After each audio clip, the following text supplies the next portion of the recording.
Liberty. Ionescu, truth. Jonquel Jones with a tough one. Stewie, little shoulder shake. Oh, what a shot! Phoenix with the move down the lane. Cloud into the paint. Reverses it in. The New York Liberty are WNBA champions. Hey, Liberty fans, and welcome back to the podcast. After a few weeks off, we're catching up on a whirlwind stretch for the New York Liberty. A tough 2-week road trip, some key injuries, and now a return to Barclays with 8 home games.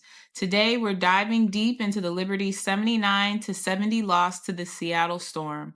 What went wrong, what we learned, and what's next. François, let's get into it. Let's get into it, and welcome back, everybody. As Felicia mentioned, we took a little break from the pods with this long road trip. And, you know, there's a lot to discuss, a lot of things that happened in those past few weeks. We've lost a couple of players. JJ, who had another injury against Phoenix Mercury back in June, and she's going to be out for 4 to 6 weeks. So a tough loss for the Liberty, and that's when we see how JJ is the cornerstone of that team. We had Leo that was out for almost a month playing at the Eurobasket with Germany.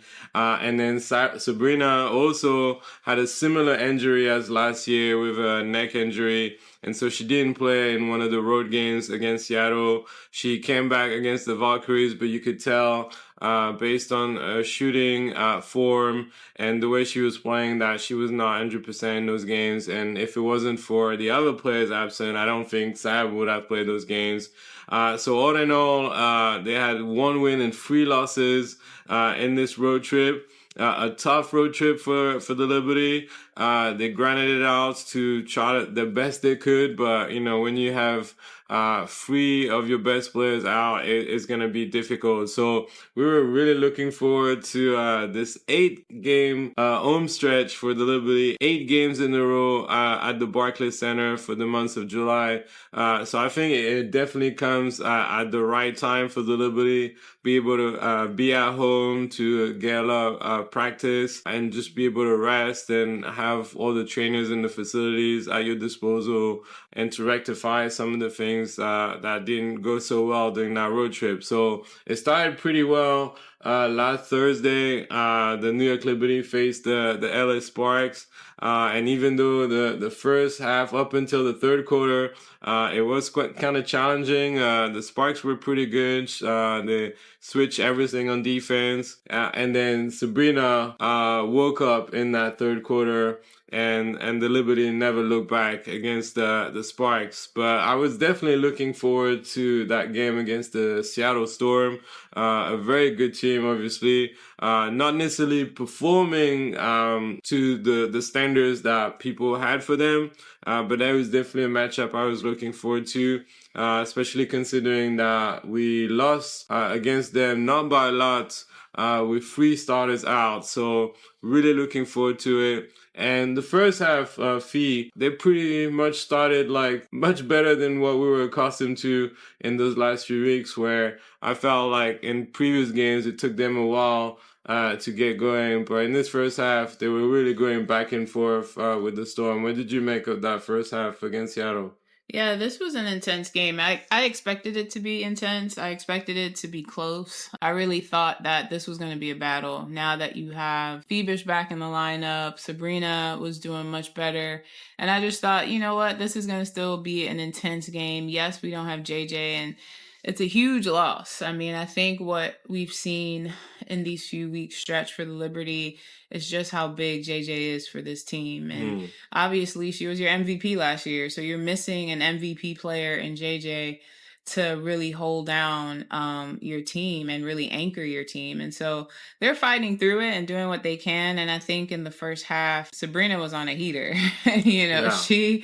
She really did well, and she was the one carrying the team. I mean, everyone tried to do their best and do the little things, but Sabrina was your scorer. She was your main scorer for the first half. And I honestly thought, like, all right, you know, they're getting punches, the ebbs and flows of the game. It's going. I figured this would be a pretty tight game and maybe come down to the wire initially.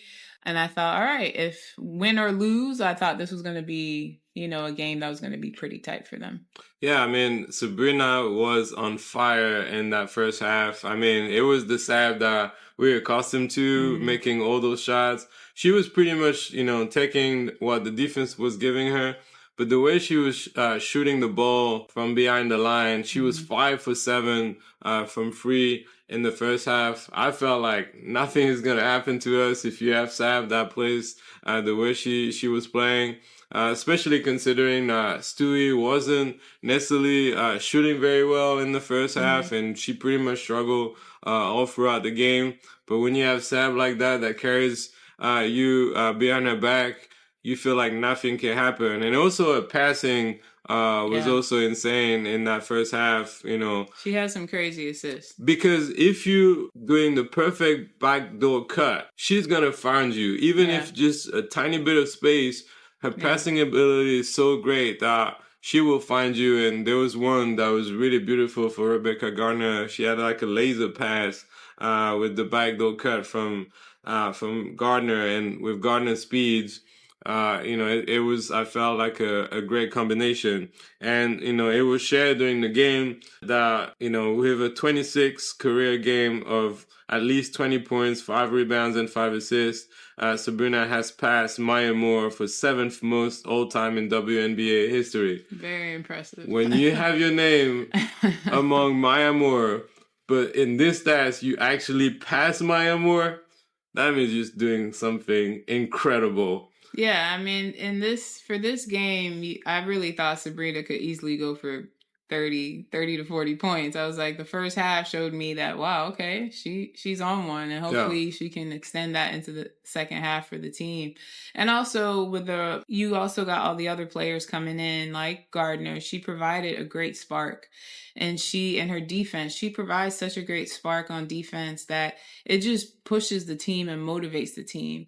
And she drives. I love her tenacity. I love how scrappy she is. She is not going to hold back. And I do love that about Rebekah Gardner. She provides just the right amount of defense and tenacity. And she provides also just that toughness. And sometimes you just need somebody to go to the bucket. Yeah. And she was doing that. Whether she made the shot or not, she was going. She's basically almost like, I feel like the skinniest person on the court. But she's trying her best to get around people and do what she can to get to the hole. And I appreciate that about her, because I think sometimes the Liberty can get into these passing games and it looks great. It looks pretty. Yeah. But then sometimes it becomes this overpassing, like almost too much, and then the clock's winding down and now you have to put up some crazy shot, and it's like you kind of have to read the game sometimes. And for them, sometimes they get stagnant with just passing, and no one's trying to cut to the basket, no one's driving to the basket. They all stay at the 3-point line. Yeah. And that's just not going to cut it, especially against such a great team like Seattle. And credit to Seattle's defense as well, that as well as the Liberty were doing in that first half, Seattle was making their runs as well. Yeah. Now, before we talk about that infamous third quarter, I want to add also a word about Rebekah Gardner. You are right that when you look at a game, she's pretty much one of the people that doesn't ask herself any questions when it comes to attacking the basket. Second guess. You know that she could provide that spark, and with her speed, like you said, it's really hard to guard her. And also on defense, I was observing her, and she was giving a hard time to Gabby Williams. Like, you could tell she's kind of like this annoying defender that is constantly behind your back. Like, that's what she is on defense, because I remember also the previous game against the Sparks. I can't remember who she was defending on. I think Kelsey Plum. And every time you look at the person she's defending on, they're always annoyed by her because she's on your back all the time. Yeah. And with her speed and the lateral movements, she's rarely being by her opponent. So that was definitely a great spark from the bench. But now let's go to the third quarter. Do we have to? We have to, unfortunately, because that was pretty much the deciding factor in this game. And Sandy said that, they went away from probably what worked in the first half. And she just thought that they had to get a little bit tougher and a little bit more urgency in that third quarter. Mm-hmm. And the urgency, that's what the Seattle Storm had in this quarter. I mean, if I look at the stats, it's gonna hurt. 22-6 in the third quarter for the Seattle Storm. The Liberty were 2 for 11 from 2, 0 for 7 from 3, and it was pretty much turnover galore in the third quarter. Particularly, and that was shocking to me, Leonie Fibish. Yeah. She had 3 turnovers in that quarter where she pretty much had open shots, and she passed on those shots to have those crossover passes that were stolen and, led to, easy transition basket for Seattle. Now, don't get me wrong. When you have a player like Gabby Williams, who's the number 1 in steals in the league, it's always going to be tough. She's always going to deflect passes and steal the ball. But there were some passes that at this level you shouldn't be making. And that was very, very unusual for Fibish to play like that. I think this is something that we've heard and has been talked about. Even when they went on the road, they're passing. Sometimes you see the Liberty, they make these long passes and they look brilliant. But when your opposing team starts to make the adjustment and you see a steal, they start kind of reading your plays better. You need to make the adjustments as well. You need to shorten your passes. You need to shorten that distance. And the Liberty, for some reason, don't do that often. The times where Fibish turnovers, really, you could tell she's trying to pass it. She hesitated just enough for the defense to kind of see what she was about to do. It just doesn't help your team. And for you had Gabby Williams in front of you, especially on one where pretty much it was just you and Gabby. You could have gone one-on-one. And yes, Gabby's athletic. Gabby's but still try. Yeah. The weak side, everybody's on the other side of the court. It's just you two. At least try. You are a strong player. And we know in Eurobasket, you over there dropping 20 points, in a game.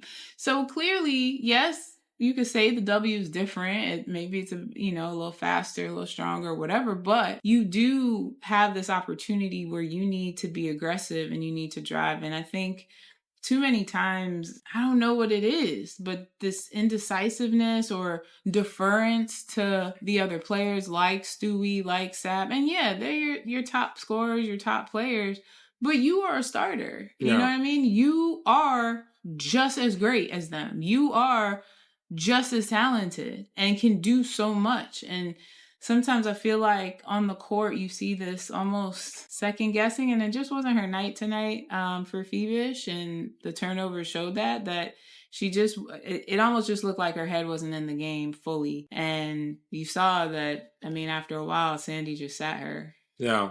I think it was interesting because after the game against the Sparks, she had mentioned a role offensively, and she was saying that it's not necessarily easy to sort of readapt to a team where you're not the leader. You have superstars like Sabrina, like Stewie, like JJ. And I think it was the first time I heard her talking about, the fact that it's not easy to sort of readapt to a new offensive system and find a groove, even though she's been part of that team for a year and a half and part of the championship team. And she also mentioned, and she was aware that she needed to be more aggressive, that she couldn't pass on shots, but she did again against Seattle. So it was surprising the fact that she mentioned that in the previous game and didn't act upon it. So that's something to work on. Let's not forget that it is a lot for her, when you think about the fact that she had just finished the season in Spain, won the title in Spain, then right after that, flew to New York for the first game of the season against the Aces, played for a couple of weeks with them. Then she left early June for the Eurobasket with Germany, finished about a week ago, then flew right back to New York and start right away against the LA Spike. We know they're professionals, but that's not easy on the body and the mind to sort of put yourself back into the mindset of the W. And the W is obviously a higher level than the Eurobasket because you have the best players in the world. So that's not easy. I remember also before we recorded the podcast, you were mentioning Marine Johannes, and I think that is the same issue with Marine as well. She's been playing, minutes here and there, but not really consistent minutes. It was surprising because, the game against Seattle, the first game in Seattle, Marine was incredible, and she played with a lot of freedom and didn't hesitate to take tough shots and make those shots. And the thing is that Sandy said before the game that Marine has the green light. Yeah. You know, nobody is like putting a restraint on how she should play or the shots that she should make or not. It's just that Marine is like the biggest hurdle to Marine. Yeah. Maybe she's overthinking as well, just like Phoebish. And they need to be more decisive in their decision making and not hesitate to take shots because they're great shooters and they had a lot of open shots against Seattle. Yeah. I think I would say Phoebish had more open shots, I would say, than Marine did. I think in this game, they defended fairly well on Marine, but we've seen Marine put shots up with two people in her face, so and she makes them. So hence why they call her the magician. So, you know, it's just hard to see two players that you know are fantastic shooters almost look so indecisive on the court. Yeah. And I'm not sure what you do with that for Phoebish. The schedule is long, is grueling, so maybe that plays a role. And yeah, she's correct that, you know, you come back, you got to switch back to the W, and you got all these fantastic players around you, so you don't have to be the leader. But again, I do think that maybe there's just a talk that could happen in the locker room. Somebody like Tosh just reminding your players, like, you are it. Like, don't hesitate. You know what I mean? You are a starter. You got Rebekah Gardner coming up off the bench, or Sherrod coming up off the bench, and they will drive to the bucket.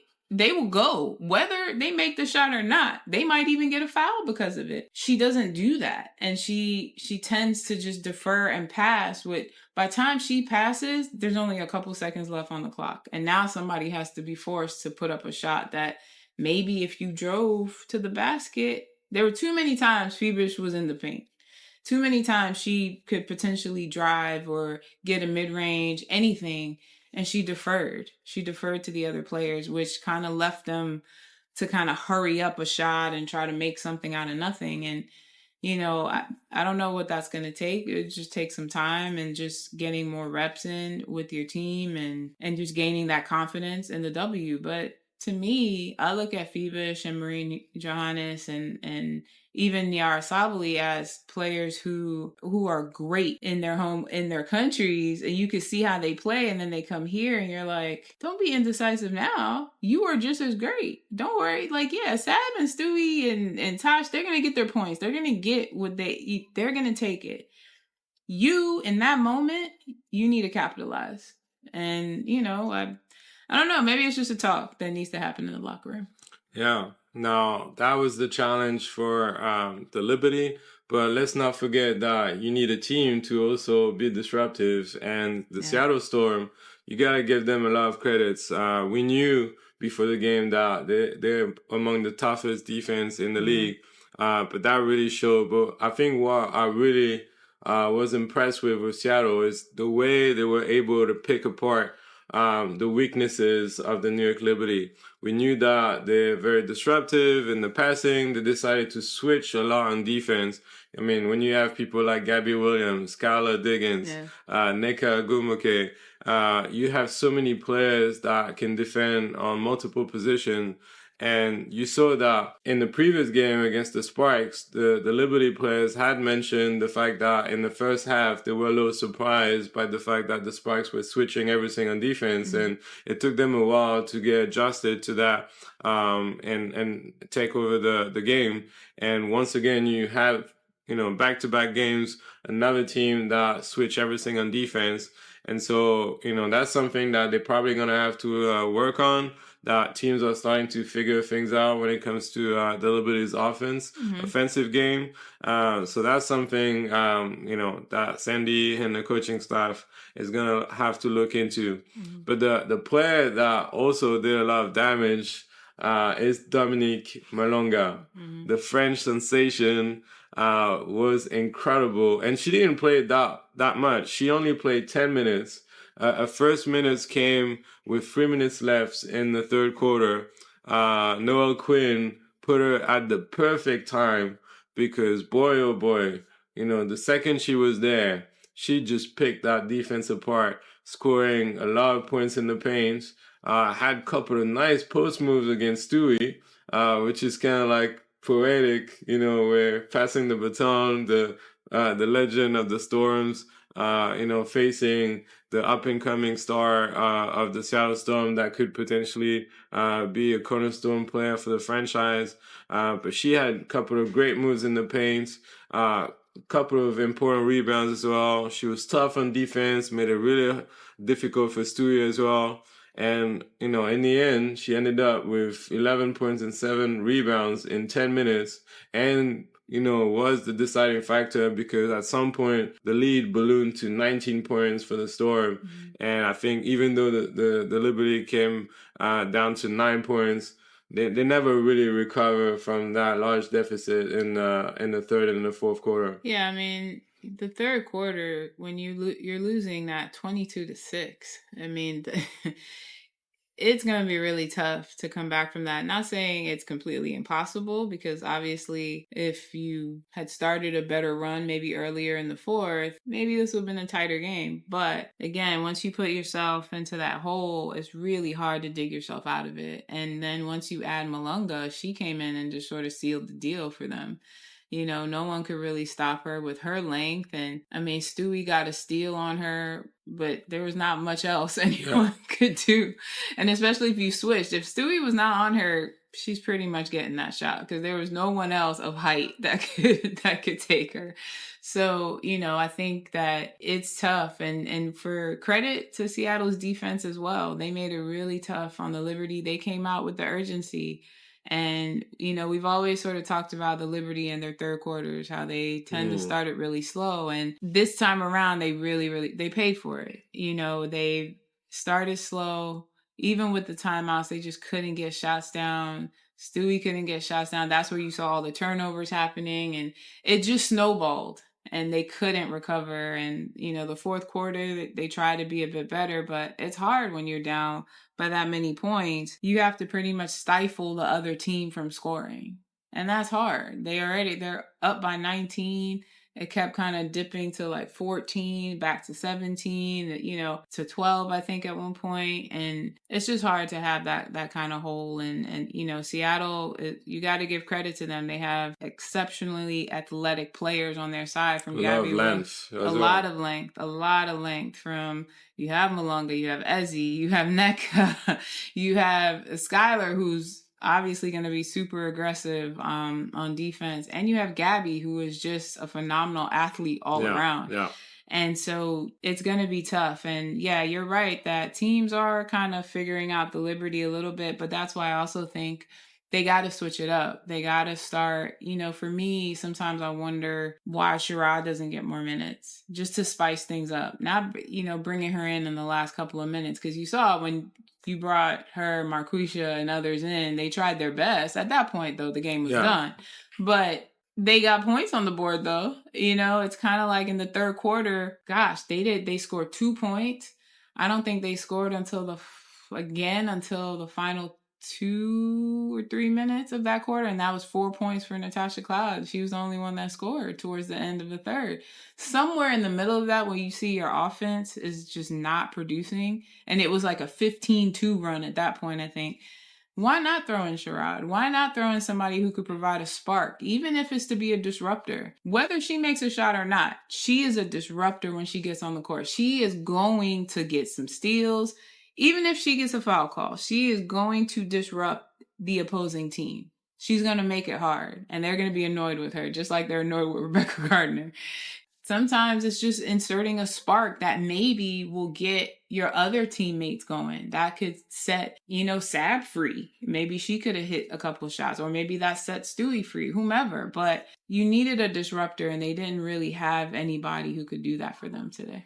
Yeah, I think it was going to be tough, even if you put people from the bench, because when you don't have someone like Jonko Jones in the paint, it's going to be very difficult. And Seattle pretty much able to pick up on that.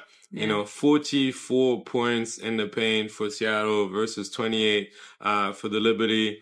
When you have player like Nneka, Izzy, Dominique Malonga, it's going to be really hard to stop them in the paint when you don't have JJ. And you could tell Stewie, it was probably a lot having to defend on those guys, and then also having to deliver on offense. But with their length, they make it so much harder for you. And Stewie really struggled in that game. You know, she was 4 for 17 from the field, only 8 points for her, and every basket was difficult. She had some open shots, but some where I could tell like the defense made it really hard on her. And then when you add on top of that turnovers, like we mentioned earlier in the third quarter, they had 17 turnovers in total. Seattle scored 20 points off those turnovers. You cannot win a game like that when you have 17 turnovers and you outscore 16 points, in the paint. It's going to be difficult. So, tough loss in the end. The score make it seem like, it was a close game, but with the lead exploding in the third and fourth, the New York's comeback was a little too late. So my question now for you, Felicia, is it time to press the panic button? Because if you look at, the fans on social media are getting worried. You know that as New York fans, we cannot find the middle ground. We're already going to panic and call for the head of some people or, for some trades or people getting cut. But the players are telling you to not panic. Sab mentioned the fact that, hey guys, let's not forget that we're out 2 starters and I was injured. And so, let's not panic. We're going to be okay. Sandy also said it. Natasha said, like, don't be bandwagon fans that were, like, all behind us in May, and now you kind of disappearing. So everybody's telling us to not panic. Everything's going to be okay. We just have to wait for JJ to come back, and things will be all right. But now we are up to a point where we have 6 losses in the season, and, we're slipping away from the number 1 spot. When you think about how the home court advantage last year, how important it was for the Liberty, avoiding Connecticut or Minnesota in the semifinal and having that home court advantage for the whole playoff. And we saw how important it was winning that final at Game 5 at home. If the Game 5 was in Minnesota, I'm not sure the outcome would have been the same. So is it time to panic? Is it time to make a move? Is it time to call Emma Miesemann and tell her to come to New York as soon as possible? I mean, Emma would be a great addition to the team, but no, I don't think it's time to panic. It's, a little concerning for sure because you're used to seeing this team just play so well, and that's the expectation, isn't it? Like, you've seen them win. You've seen them come out and do so well against other teams and dominate that. As fans, that's the expectation. You think, keep repeating this, keep doing that. But, games have ebbs and flows. You have runs in games. Teams get better. From last season to this season, you see how many teams have gotten significantly better in the W. And that's great for the W. It may not be great for your individual teams, but you have to just give credit that the W is getting better. It's getting stronger. And you got to step your game up. And that's going to be for the Liberty. It's not easy to try to get back-to-back championships. It's not easy to try to get back there. And, you have other teams that, like, i.e. Minnesota, who's in first place, currently, who have that chip on their shoulder. Yeah. And they want this championship. So, it's going to be tough. It's going to be a lot tougher than it was last year. I don't think you panic. I think it's waiting until JJ is back. And again, it's going to take JJ a little bit of time from being out. It's not like JJ is going to come right back and be like, I'm in playing, 30 plus minutes or whatever. Like, I'm sure Sandy's going to have her on minutes restriction when she first comes back because you want her for the long haul. You don't want to get rushed this injury. And, we've seen her around, you've seen her, shooting and practice and all of that, but she needs time. You want that to fully heal so she can go for the long haul and go through the playoffs. It's tough. The team isn't playing the way you expect them to because they're so much better than this. But teams have off days. They have off stretches. It happens. We just don't want it to happen to our team. And that's just kind of the way it is right now. Yeah, I mean, I guess, being champions, we sort of on cloud 9 and think that nothing's going to happen to us and the vibes are immaculate. So it's like, we're good. And now it's kind of like back to reality. And the fact that, as you said, the league got better. You see teams like Phoenix and Atlanta that, got better in the offseason with some of the trade moves they made. You saw Minnesota, unsurprisingly, coming up strong in the season with a roster pretty much unchanged. Indiana made some moves to get better. Seattle seems to be more stable this year. And, when you have a young star like Malonga coming from the bench, you know that it's not going to be easy. And then you have even teams that you didn't think were going to be good that makes things difficult, like the Golden State Valkyries. Washington. Mm-hmm. We beat, the Sparks not that easily. And then right after they beat Indiana. So the league got better and it's not going to be easy. You see with the Las Vegas Aces how much it took from them to win back-to-back. Yeah. And you see where they are right now, how hard it is for them. Since that back-to-back title, it's never an easy thing. I mean, they were the first team to win back-to-back titles since the LA Sparks in the early 2000s. So if it was that easy, all the teams would do it. Now, next week we have 2 home games with a bit of a stretch in between. Tuesday, we'll be facing the Las Vegas Aces. It's going to be interesting because it's kind of hard to, see where the Aces are right now. It's always going to be hard because you have Asia, but the team is not necessarily doing great. They just beat the Connecticut Sun, but I mean, who wouldn't beat the Connecticut Sun? No disrespect, but it's hard to really tell if it's if the team is getting better. They're puzzling to me right now because I really had the Aces top 3 or 4. Yeah, so we don't know how this game is gonna go, but obviously they're always motivated to play against us, so I'm sure it will be a tough game. And then after that, they have 1, 2, 3, 4 days off the Liberty until the next game at home against Atlanta. So it's gonna be good for them to have all those days off. Being able to practice and get some recovery time. And after the last time we played Atlanta, they also made us suffer in the paint, scoring 61 points in the paint. So it's gonna be interesting to face them again. We have a lot of home games, but not necessarily easy games when you look at the schedule. When you see like the Aces, Atlanta, Indiana twice in between the All-Star break. Phoenix again and LA to finish that stretch. It's really gonna test the team. Yeah. And unfortunately, I forgot to mention we had a couple of injuries in that Seattle game. Sadly, Izzy Harrison got a right knee injury when she collided with Leonie Fibish and also kind of lost the balance while she was defending against Malonga. So, they said that they're going to do some MRI to find out what's going on with Izzy. But knowing her injury records, I'm a little worried for her. So I guess we'll wait and see what happens. And then Natasha Cloud didn't play at all in the fourth quarter. And then we find out after the game that she had a hip injury. And so Sandy didn't want to take any risk. It seems like, Natasha, didn't seem worried about it.